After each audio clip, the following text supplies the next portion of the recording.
주는 그리스도시요 살아계신 하나님의 아들이십니다.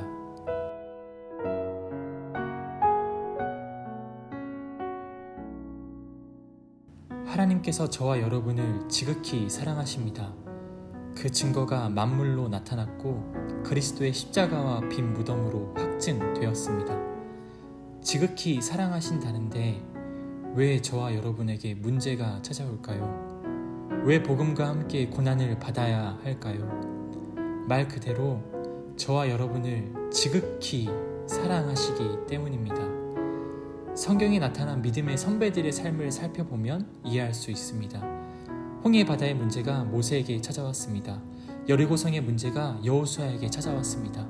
사자굴의 문제가 다니엘에게, 풀무불의 문제가 다니엘의 세 친구에게 찾아왔습니다.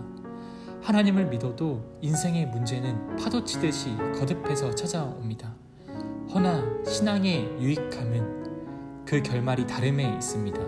그 결말이 다름에 하나님의 특별하신 사랑도 알게 됩니다. 갈라지지 않은 홍해가 갈라졌습니다. 문제 가운데 하나님의 계획하심을 믿고 답을 구했던 모세로 인해 온 이스라엘과 애굽의 군대는 하나님의 살아계심을 보았습니다. 무너지지 않을 여리고성이 무너졌습니다. 문제 가운데 하나님의 계획하심을 믿고 답을 구했던 여호수아로 인해 온 이스라엘과 가나안 이방 민족은 하나님의 살아계심을 보았습니다.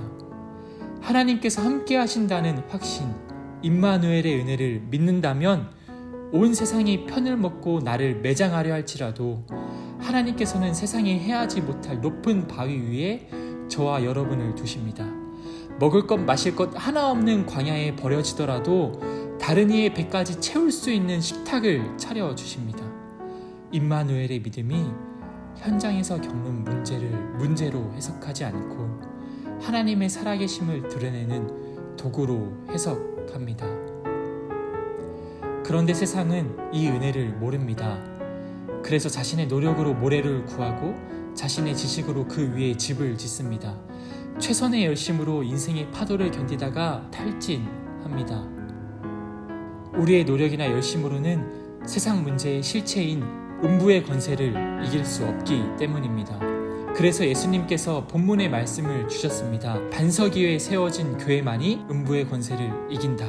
이 반석이 곧 주는 그리스도시요 살아계신 하나님의 아들이십니다. 라는 믿음의 고백이요, 이 고백 위에 세워진 교회, 성도가 음부의 권세를 이긴다는 겁니다.